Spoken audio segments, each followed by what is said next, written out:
Hey everybody, first of all, congratulations and a salute to Taylor Swift for the second straight year. Second straight year. Taylor has won Entertainer of the Year at the Academy of Country Music Awards. Amazing achievement. But she's also on a roll this year. She's voiced a character in Dr. Seuss Lorax.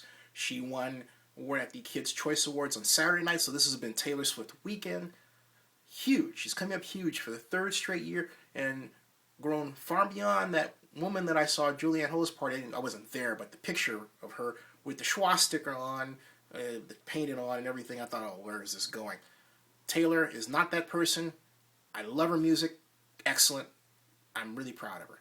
Now, I want to talk about Mad Men. Episode 3, that was directed by John Hamm. Excellent job. And, I just want to share some observations with you. First of all, I think the relationship between Don Draper and Megan, secretary, who's now his wife, is starting to come apart at the seams, and looks like Betty is trying to get back in with Don, and I guess maybe hope that she had a real cancer rather than this benign tumor, so that Don will call her more often. That's just my feeling about the way that's going. But what's fascinating about Mad Men overall is it's taking contemporary, second decade, 21st century ways and habits, and it's imprinting them on an impression of the 1960s. Now, what do I mean, for example? Draper used the term, basically, well, that's not how it goes down in one of the scenes. And I believe he says, well, it wasn't how it goes down, or that's not quite how it works. That's not how it works. That's what he said. Not how it works is a 21st century term. Bitchin' is an 80s and also a 21st century term. 80s, 90s, 21st century. It's not a 60s term. And yet both of those terms were used in tonight's Mad Men. So I like I love Mad Men, but I wish that they would pay more attention to the lingo of the time and give us a bit of a more authentic feel. Now, I want to know what you think about that, because, I'm not hard and fast with that.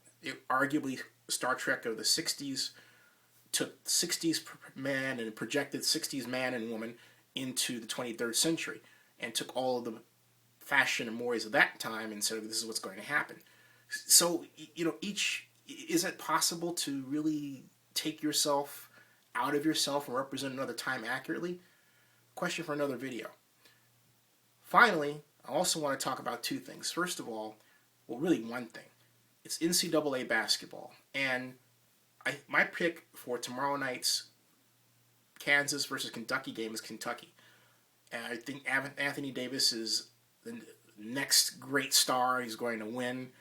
Brittany Griner also plays for, in the women's side, Baylor against Notre Dame. You've got to pick Baylor. But when you talk about Brittany Griner and Anthony Davis, what's sad on Twitter is to read all the hateful comments about how Brittany Griner looks like a man, or Anthony Davis has eyebrows that run together. Can't we just enjoy them playing basketball without the insults? It really is sad, folks. I'll come back to that later. Catch you later online, Zennie62.com, and follow me on Twitter, ZENNIE62.